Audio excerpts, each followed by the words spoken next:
Thanks, Rob. My name's Lynn and I work at the hospital. I'm a member of Unison, and as people know, we had a lunchtime protest last Wednesday as part of the United Nations Day of Action in solidarity with Palestine.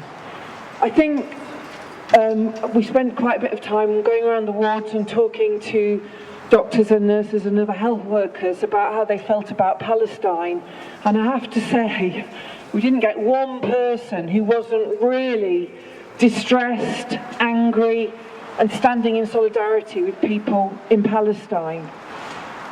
I think what's so unbearable is the fact, first of all, everybody knows that it's under international law, it's illegal to bomb a hospital. It's illegal.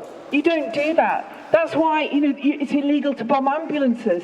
That's why you have red crosses and red crescents on the side.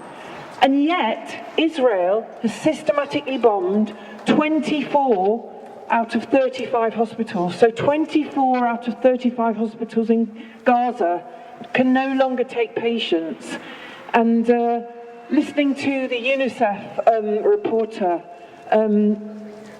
before the ceasefire broke, at that point, the hospitals were already 200% over capacity, so there was 2 people for every bed, and that didn't include the people who had gone to the hospitals as a warm place to try to, sleep and stay warm enough, and they knew they weren't really safe there, but having, because 40% of the homes have been destroyed in Gaza. I think the situation is really, really unbearable, and I think that's why all over the country, not just at our hospital, but there's been vigils and lunchtime protests and walkouts, because I think it's really important that hospital workers show their solidarity. At St Thomas's, where I used to work, there was even a special funeral commemoration service, because one of the doctors who used to work with us there is one of the doctors who's been killed. There's been 200 health workers have been killed in Gaza. These things are absolutely horrific, and all I can say is it's just inspirational that that people keep coming out, they keep demonstrating. We're going to London again next Saturday. We're going to, Rishi Sunak is not doing this in our name. It's not in our name.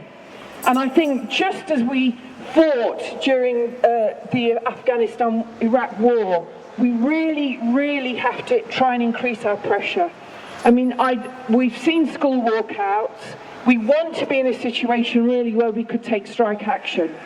I mean, I think that is the situation. It's so serious that we really have to find a way of if needs be, we have to bring the country to its knees. We cannot let our government sell arms to Israel and support, what is a genocide? I know we're right to not use that word lightly. It is a genocide.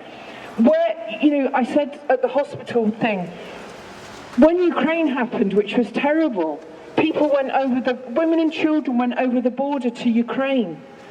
To Poland, sorry. There is nowhere for people to go. There is nowhere. When their bombing resumed, there is nowhere for people to go. How can the world look on? How can the leaders carry on with this? We have to be the people who stop it. And looking at everybody here, it just gives us all hope that we're not alone in raising our voices. And come on Tuesday, and again, we need to look at our next plan of action.